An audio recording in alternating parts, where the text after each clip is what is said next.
Ассаламу алейкум. Менің каналыма қош келдіңіздер. Бүгін осындай өте дәмді шоколадный пирогын жасайтын боламыз. Қыздар, менің каналыма подписация етіп, лайк басып, қоңырау белгісін басуды ұмытпаймыз. Қыздар, мен айтпасам да білетін шығарсыздар, бұл пирогты өте сондай қазіргі хит пирогтардың бірі. Бұл пирогты сіздер өз жанұяларыңызға жасап қуантсаңыздар болады.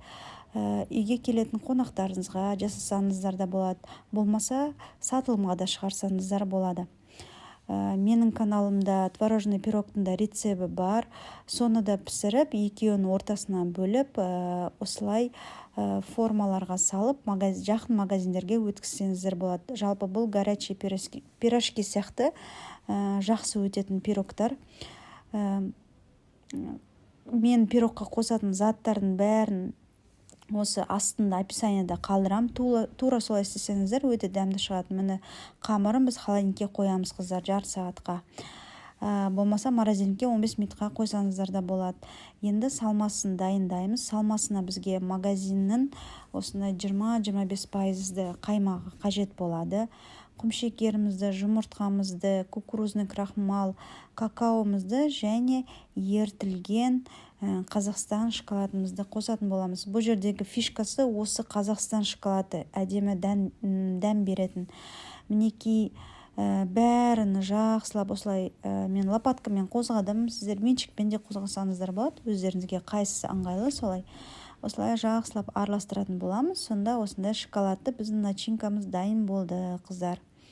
Мен пирогымды диаметрі 24 сантиметр ыдысқа арналған осы граммовка, астына граммовка.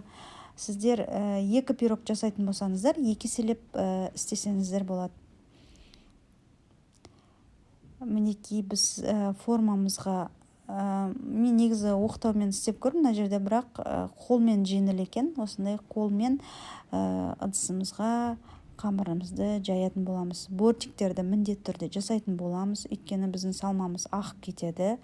Сосын, қыздар, тағы да ескеретін жайт, осы пирогтарды қызып тұрған пеште пісіреміз.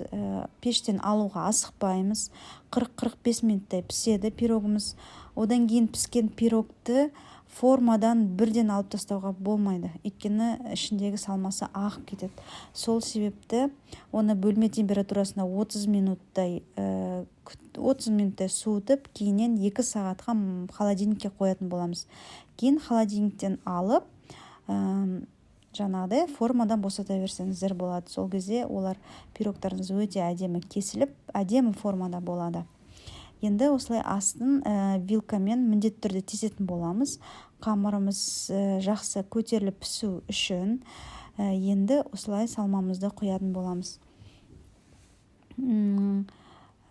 Пирогымызды 180-170 градуста пісіреміз. Енді әркім пеші әртүрлі, соған қарай көресіздер. Бірақ қатты градуста пісірмейміз, қыздар. Жай отта пісіретін боламыз. Мінекей жанында қамырлары биіктеу болып қалса, оларды басып әдемі формаға келтіретін боламыз. Міне енді қызып тұрған пешімізге пирогымызды жіберетін боламыз. Пирогымыз дайын болды, қыздар. Сондай өте дәмді болып шығады. Сіздер де міндетті түрде жасап көріңіздер. Видеоны соңына дейін қарағандарыңыз үшін рахмет.